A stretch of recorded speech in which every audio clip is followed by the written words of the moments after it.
चलिए साथियों, आज के इस वीडियो में आपको जो है इंग्लिश ग्रामर के बारे में बताएंगे, जो कि आज का जो डे है ये 5 है। अगर आपने डे 4 नहीं देखा तो इसके पहले हमने बहुत ही इंपॉर्टेंट चीज़ के बारे में बताया था, जो कि हमारा था टेंस। चलिए इस वीडियो में आपको हम बात करेंगे पार्ट्स ऑफ स्पीच। ध्यान देना, पार्ट्स ऑफ स्पीच के सारे पार्ट को इस वीडियो में हम कवर करने वाले हैं। ध्यान दीजिएगा, अगर आप कॉपी किताब लेकर नहीं बैठे हैं तो आप लेकर बैठ जाइएगा, ताकि हम जितने भी कॉन्सेप्ट बताएं उन सभी को आप नोट कर लीजिएगा। अगर आप नोट करेंगे तो अच्छा रहेगा, नहीं नोट करेंगे फिर भी कोई भी प्रॉब्लम नहीं है। आप वीडियो को ध्यान से शुरू से लेकर अंत तक जरूर देखिएगा। चलिए हम यहाँ पर देखते हैं। सबसे पहला नंबर तो पार्ट्स ऑफ स्पीच। यहाँ पर देखिए, पार्ट्स ऑफ स्पीच जो है ये व्याकरण की दृष्टि से शब्दों को 8 वर्गों में बांटा जाता है। ये वर्ग पार्ट्स ऑफ स्पीच कहलाते हैं। यानी कि आप इसे चाहे पार्ट्स ऑफ स्पीच की परिभाषा कह दीजिए या फिर आप पार्ट्स ऑफ स्पीच के बारे में जान लीजिए। व्याकरण की दृष्टि से जो है शब्दों को 8 भागों में बांटा गया है, यानी कि 8 वर्ग में इसको डिवाइड किया गया है। उन्हीं 8 वर्ग को जो बांटा गया है उन्हीं के वर्ग को ही पार्ट्स ऑफ स्पीच कहते हैं। आप यहां से समझ में आ गया होगा, पार्ट्स ऑफ स्पीच जो है टोटल 8 प्रकार के होते हैं। और आपको यही से हम बता दें, जितने भी एरर बनते हैं, जितने भी फिल इन द ब्लैंक्स बनते हैं, वो टेंस और पार्ट्स ऑफ स्पीच इन्हीं दोनों से बनते हैं।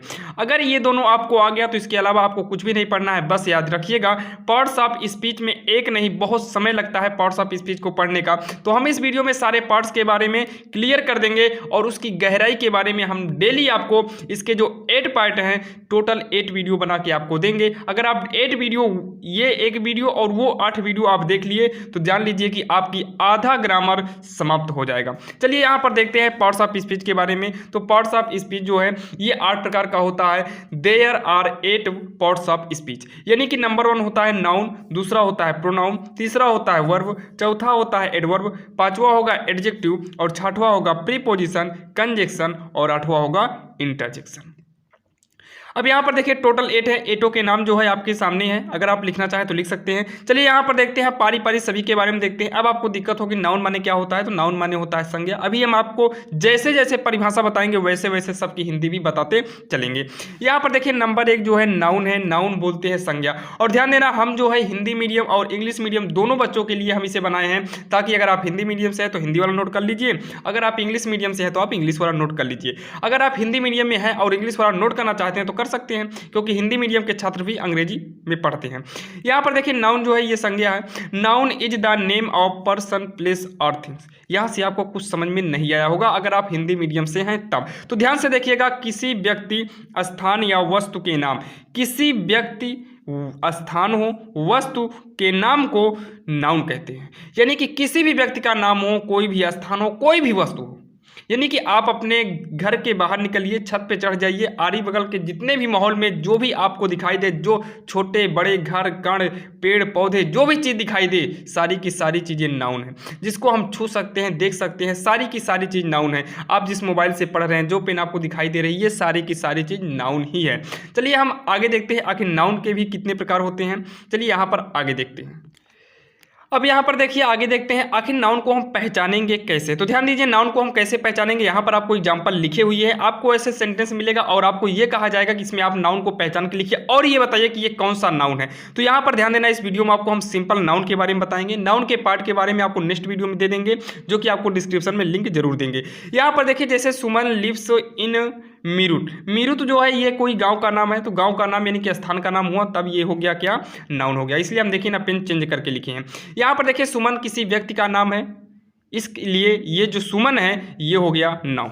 रवि जो है नाम है, नाउन हो गया। यहाँ पर बॉल माने गेंद है, गेंद को छू सकते हैं, देख सकते हैं, ये सारी चीजें क्या हो गई, नाउन हो गया। अब यहाँ पर देखते हैं नाउन के बाद आता है प्रोनाउन। प्रोनाउन की हिंदी होती है सर्वनाम। अब इसकी डिफिनीशन देखते हैं। ध्यान देना, प्रोनाउन का हिंदी जो है सर्वनाम होता है और इसकी डिफिनीशन होगी, a pronoun is a word used in place of a noun. नहीं समझ में आया? ध्यान से देखिए, ए प्रोनाउन, प्रोनाउन यानी कि सर्वनाम, इज होता है या फिर है, ए वर्ड एक शब्दों, यूज प्रयोग करना, इन प्लेस ऑफ नाउन यानी कि नाउन के स्थान पर, नाउन के स्थान पर जो वर्ड प्रयोग किए जाएं वही प्रोनाउन है।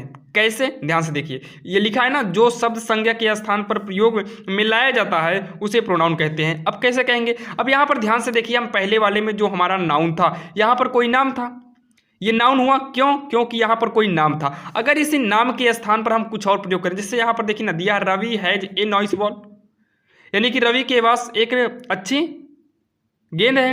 इसका मतलब क्या हुआ कि रवि के पास एक अच्छी गेंद है। अगर कह दिया जाए यहीं पर ही उसके पास जो है एक अच्छी गेंद है, यानी कि उसका नाम ना लेकर कुछ और वर्ड यूज किया जाए, उसी को बोलते हैं प्रोनाउन। जैसे यहाँ पर देखिए ना, दिस प्रयोग किया, यहाँ पर किसी का नाम होना चाहिए लेकिन दिस कर दिया, तो इस कंडीशन में दिस हो गया आपका प्रोनाउन।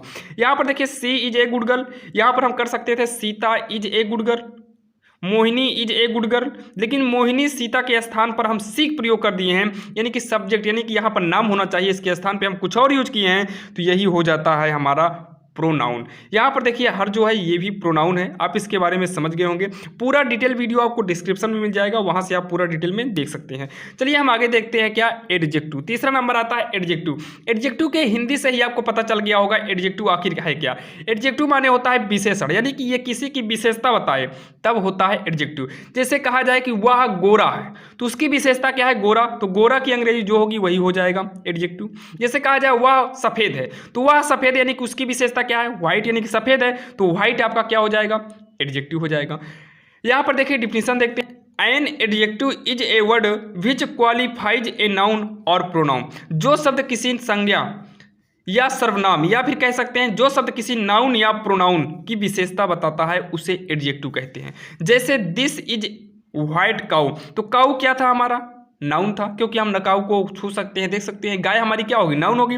और किसी नाउन या प्रोनाउन, चाहे नाउन हो या फिर प्रोनाउन हो, नाउन की विशेषता बताया, क्या विशेषता बताया कि गाय सफ़ेद है। जब गाय सफ़ेद है ये इसकी विशेषता है, तो यही व्हाइट जो हो गया यही हमारा हो जाएगा एडजेक्टिव। अब यहाँ पर व्हाइट कर सकता है, ब्लैक कर सकता है, कोई भी कर सकता है, अच्छा बुरा सब ये कर सकता है। गुड काऊ यानी कि अच्छी गाय है, यहाँ पर भी आप कर सकते हैं गुड को एडजेक्टिव, क्योंकि विशेषता बता रहा है, उसकी विशेषता है कि अच्छी गाय है, खराब गाय है, जो भी है विशेषता के हिसाब से हमारा एडजेक्टिव हो जाएगा। आगे हम देखते हैं वर्ब देखते हैं। वर्ब की हिंदी होती है क्रिया। यहाँ पर देखिए a verb is a word that denotes an action. अगर आप इंग्लिश मीडियम है समझ गए होंगे, अगर नहीं है तो हिंदी ध्यान से देखिएगा। जो शब्द किसी काम का करना या होना प्रकट होता है उसे वर्ब कहते हैं। इसका मतलब छोड़िए, हम आपको बताते हैं, ध्यान देना, जिसके कारण सेंटेंस अधूरा रह जाए, जिसके कारण सेंटेंस अधूरा रह जाए वही वर्ब है। अगर हम वर्ब को प्रयोग ना करें तब जो सेंटेंस है अधूरा होगा, और सब्जेक्ट के जस्ट बाद जो आता है वही वर्ब होता है। आपको इसमें पहचानने की जरूरत नहीं होगी, आप समझ जाएंगे बिल्कुल आसान तरीके से। सब्जेक्ट के जस्ट बाद जो प्रयोग होता है वही हो जाता है, वर्ब हो जाता है। अब यहाँ पर ध्यान से देखिएगा, वर्ब कई प्रकार के होते हैं, इसके बारे में आपको हमने एक डिटेल वीडियो बनाया है, डिस्क्रिप्शन में लिंक डाल देंगे, वहाँ से आप पढ़ लीजिएगा, क्योंकि हम आपको पहले ही बता दिए। इनको हम पारी पारी एक बार समझ लेते हैं, आखिर एडजेक्टिव क्या है, तो आपने समझ गया कि विशेषता बताएगा एडजेक्टिव होगा। अब कौन सा एडजेक्टिव होगा, इसके अंदर भी कई पार्ट होते हैं, इसके बारे में आपको अलग से बताएंगे। प्रोनाउन आपने देख लिया, प्रोनाउन तो क्या है, प्रोनाउन जो सब्जेक्ट के स्थान पर यूज हो, दिस होता है, डैट होता है, आई वी दे यू ही सी, बहुत सारी चीज़ें होती हैं। तो यहाँ पर आपको पहचानना होगा कौन सिंगुलर में कहा है, प्लूरल में कहा है, कौन, यानी कि प्रोनाउन के भी कई पार्ट होते हैं, सारे पार्ट को हमें समझना पड़ेगा। यहाँ पर देखिए आप वर्ब समझ गए हैं। अब देखते हैं पांचवा नंबर क्या है। अब यहाँ पर ध्यान से देखिएगा, पांचवा नंबर है एडवर्ब है। एडवर्ब का होता है क्रिया विशेषण। यहाँ देखिए क्रिया माने वर्ब, विशेषण माने वर्ब की विशेषता बताए। जो शब्द वर्ब की विशेषता बताते वो हो जाता है क्रिया विशेषण, यानी कि एडवर्ब। यहाँ पर देखिए an adverb is a word which modifies a verb an adjective, यानी कि वर्ब और एडजेक्टिव की विशेषता बता दे तब बन जाता है एडवर्ब। उसके बाद क्या है, एनादर एडवर्ब। अब यहाँ पर देखिए जो शब्द किसी वर्ब, एडजेक्टिव या दूसरे एडवर्ब की विशेषता बताता है तो उसे एडवर्ब कहते हैं। यहाँ पर देखिए आखिर कैसे, तो यहाँ पर देखिए सबसे पहले हमने क्या देखा, ये वर्ब की विशेषता बताएगा और दूसरा किसका बताएगा, एडजेक्टिव का बताएगा। तो आप इसमें वर्ब और एडजेक्टिव हेरिए, तो यहाँ पर देखिए वर्ब क्या मिला, रन, तो यानी कि ये जो फर्स्ट है ये रन की ही विशेषता बताएगा। वह तेज दौड़ता है, यानी कि फर्स्ट माने तेज, तेज किसके लिए लगाया गया है, तो तेज लगाया गया है रन, यानी कि दौड़ने के लिए। तेज किसके लिए प्रयोग हुआ, दौड़ने के लिए, यानी कि ये जो प्रयोग हुआ है वर्ड, ये हुआ है वर्ब के लिए। ये वर्ड जो है वर्ब के लिए प्रयोग हुआ है, तो वर्ब के लिए जो वर्ड प्रयोग किया जाए वही हो जाता है एडवर्ब, यानी कि क्रिया विशेषण। आप यहाँ पर समझ गए होंगे। सी सिंग्स वेरी स्वीट, तो देखिए सी सिंग्स माने होता है गाना या गीत हो गया, वेरी स्वीट मतलब बहुत अच्छा। तो ये वेरी जो लगा है ये बताओ स्वीट के लिए लगा है या फिर सिंग माने गाने के लिए लगा है, तो वेरी माने बहुत अच्छा गाना है, तो गाने के लिए ही प्रयोग है, यानी कि ये भी जो प्रयोग हुआ है ये वर्ब के लिए हुआ है। सी इज वेरी हैंडसम, ये भी जो प्रयोग हुआ है, बहुत हैंडसम माने बहुत सुंदर है, यानी कि ये भी क्या, उसकी खासियत क्या है कि उसकी खासियत ये है कि सुंदर है। तो यहाँ पर देखिए वर्ब के साथ भी है इसके भी साथ है। अब यहाँ पर कह रहा है वह बहुत सुंदर है, यानी कि सुंदरता, देखिए सुंदर है, सुंदर के जस्ट पहले आया बहुत, तो ये बहुत जो दिखा रहा है ये सुंदरता के लिए दिखाएगा, तो बहुत सुंदरता के लिए दिखाएगा, तो यहाँ से आपका हो जाएगा एडजेक्टिव वाला, काम खत्म। एडजेक्टिव की ये एडजेक्टिव है क्योंकि विशेषता बता रहा तो एडजेक्टिव, और एडजेक्टिव की विशेषता बता दे तो वही बन जाता है एडवर्ब। यहाँ तक आपको समझ में आ गया होगा। यहाँ पर देखिए प्रीपोजिशन, प्रीपोजिशन माने होता है संबंध सूचक अव्यय, जैसा कि परिभाषा आपके सामने लिखा है। और आपको बता दें पूरे इंग्लिश का जड़ प्रीपोजिशन है। ध्यान देना, जितने भी एसएससी, रेलवे, बैंक, पीओ, जितने भी तैयारी में हैं, यूपीएससी तक की बात करें, जहाँ तक जितनी भी तैयारियाँ हैं, हर जगह का एरर प्रीपोजिशन बनाता है। और लड़के, आधे से ज़्यादा लड़के जो फेल होकर आते हैं वो पार्ट्स ऑफ स्पीच में होते हैं, और पार्ट्स ऑफ स्पीच के किस पार्ट में, प्रीपोजिशन में ही अक्सर लड़के फेल हो जाते हैं। क्योंकि प्रीपोजिशन आपको देखने में छोटा लग रहा है, लेकिन ये छोटा है नहीं, इसके पार्ट के अंदर जाएंगे तो बहुत बड़ा रहेगा। यहाँ पर चलिए देखिए, अभी हमें केवल यही देखना है प्रीपोजिशन आखिर है क्या। तो जो शब्द नाउन, प्रोनाउन से पहले प्रयोग किया जाए तथा उसका संबंध अन्य वस्तु से प्रकट करता है, उसे प्रीपोजिशन कहें। जैसे यहाँ पर देखिए नाउन और प्रोनाउन से होना चाहिए, जैसे कहा जाए वह बेंच पर है, कहा जाए वह मेज पर है, कर देते हैं वह मेज पर है।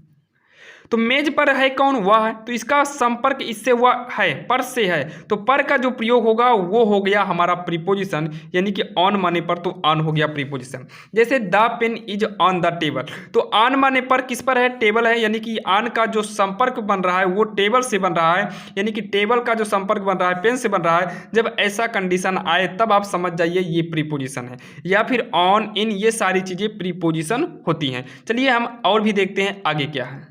और यहाँ पर देखिए आपके लिए विशेष चीज लिखे हैं, इन है, अपॉन है, फ्रॉम है, टू है, अप है, ऑन है, फॉर है, by, of, with, down, under, before, after, ये सारे जो प्रीपोजिशन हैं मुख्य होते हैं। और आपको बता दें जब हम प्रीपोजिशन का जब पार्ट बताएंगे तो इसके बारे में आपको पूरा डिटेल बताएंगे, और फिल इन द ब्लैंक से लेकर पूरा कंप्लीट आपको हम बताएंगे। चलिए हम देखते हैं कंजक्शन के बारे में। कंजक्शन जो है इसकी जो डिफिनीशन होगी a conjunction is a word which join two words or sentences. अब यहाँ पर देखिए आपको इंग्लिश से समझ में नहीं आया होगा, अगर आप इंग्लिश मीडियम से हैं तो समझ गए होंगे, अगर हिंदी मीडियम से हैं तो आप हिंदी को ध्यान से सुनिएगा। वह शब्द जो दो शब्दों या वाक्यों को आपस में जोड़ता है, जो दो शब्द को जोड़ दे या फिर दो सेंटेंस को जोड़ दे, तब उसे बोलते हैं कंजक्शन कहलाता है। जैसे यहाँ पर देखिए रेनू एंड सुमन, तो इसकी हिंदी क्या होगी, ध्यान से देखिएगा, रेनू और सुमन। तो ध्यान देखिए रेनू और सुमन को जोड़ने का काम कर कौन रहा है, और तो इस कंडीशन में एंड जो हो जाएगा ये होगा कंजक्शन। जैसे हेल्प मी, सहायता करो, उसकी सहायता करो यदि तुम कर सकते हो तो। इस वाक्य को कौन जोड़ रहा है, तो इफ जोड़ रहा है, तो इफ जो है इस कंडीशन में होगा कंजक्शन। यहाँ पर देखिए आगे हम देखते हैं कंजक्शन, आप समझ गए होंगे, जब दो सेंटेंस को आपस में कोई भी वर्ड जोड़े तो उसे बोलते हैं कंजक्शन। और यहाँ पर देखिए इसके पहले आपको प्रीपोजिशन समझ में आ ही गया होगा, नोट करते चलिएगा ताकि आपको कोई प्रॉब्लम ना हो। यहाँ पर देखिए अब लास्ट आ गया इंटरजेक्शन। तो इंटरजेक्शन के बारे में देखेंगे तो विस्मयादि बोधक अव्यय होता है। इसकी डिफिनीशन होगी an interjection is a word which shows sudden feeling of the heart. यहाँ पर देखिए जैसे यहाँ पर दिया जाएगा hurrah we have won the match, तो यहाँ पर हुर्रा जो हो जाएगा ये हो जाएगा इंटरजेक्शन। और इंटरजेक्शन बिल्कुल आसान तरीके से है, जब भी इंटरजेक्शन आपको पहचानना होगा उसके बाद में ध्यान दीजिएगा एक्सक्लेमेशन मार्क लगा होगा। यहाँ पर देखिए दिया है एलॉस ही इज फील्ड, अब आप समझ जाएंगे। यहाँ पर देखिए इसकी हिंदी यहाँ पर लिखे हैं, वह शब्द जो हृदय से, आपके जो हृदय से उठने वाले दुख हो, प्रसन्न हो, आश्चर्य हो आदि भावनाओं को प्रकट करे, उसे बोलते हैं इंटरजेक्शन। जैसे कहा जाए कहता है ना छब्बास, तो ये कंडीशन जो आती है ये सारी चीजें आपका इंटरजेक्शन होगा। जैसे आपको कोई कहे वाह तुम बहुत अच्छे हो, तो जो वाह बोलेगा यानी कि ओह, तो ओ हो जाएगा हमारा, जो ओ बोलेंगे वही ओ हो जाएगा हमारा इंटरजेक्शन। चलिए हम यहाँ पर इंटरजेक्शन के बारे में और जानकारी लेते हैं जो कि बहुत ही विशेष है। जैसे यहाँ पर देखिए हुर्रा दिया है, इसका मतलब हर्ष यानी कि खुशी का भाव होता है, एलास शोक होता है, ओह जो है ये हो जाता है दुख का, आह दुख का, लो ये सारे चीज़ें जो है इस तरीके से आप इंटरजेक्शन का प्रयोग कर सकते हैं। ध्यान देना इंटरजेक्शन में एक्सक्लेमेशन मार्क लगा होगा। आशा करता हूँ साथियों आपको जो है ये पार्ट्स ऑफ स्पीच पसंद आया हो। अगर आपको ये वीडियो पसंद आया हो तो वीडियो को लाइक सब्सक्राइब जरूर करिए, ताकि हम जितने भी वीडियो लेकर आए वो सबसे पहले आपको मिले। और आपको बता दें इसके बाद का जो वीडियो बनेगा वो वीडियो बनेगा नाउन के बारे में, और ध्यान दीजिएगा उस वीडियो को आप मिस मत करिएगा, उस वीडियो को आप एक बार जरूर देखिएगा, क्योंकि हम नाउन के बारे में पूरा कंप्लीट बताएंगे। और आपको बता दें हम उसमें उसमें पूरा प्रयास करेंगे कि आपको 1-2 प्रैक्टिस सेट भी करा दें। 1-2 प्रैक्टिस सेट का मतलब है कि लगभग 10 या 20 प्रैक्टिस करा देंगे, जो कि आपको समय तो लगेगा नहीं, प्रयास करेंगे इसमें। अगर नहीं हो पाएगा तो नाउन का सेकंड पार्ट बनाकर आपको उसमें प्रैक्टिस कराते जाएंगे, ताकि अगर आप जो है 9-10 में हैं तो आपका कंप्लीट हो जाए प्रैक्टिस सेट। अगर आप जो है 11 और 12 में हैं तो आपका जितने भी एग्जाम में क्वेश्चन पूछे जाते हैं negative, affirmative, fill in the blank से, वो आपका कंप्लीट हो जाए। अगर आप जो है बेसिक इंग्लिश पढ़ना चाहते हैं तो आपका बेसिक इंग्लिश भी कवर हो जाएगा, जिसके जरिए से आप किसी भी एग्जाम की तैयारी जब करेंगे तो आपको शुरुआत में जो बेसिक होता है नाउन, प्रोनाउन, ये सारी चीज़ आपको कोई भी प्रॉब्लम नहीं होगा। चलिए हम देखते हैं आगे वीडियो में। अब आपको मिलेंगे नेक्स्ट वीडियो में, तब तक के लिए जय हिंद।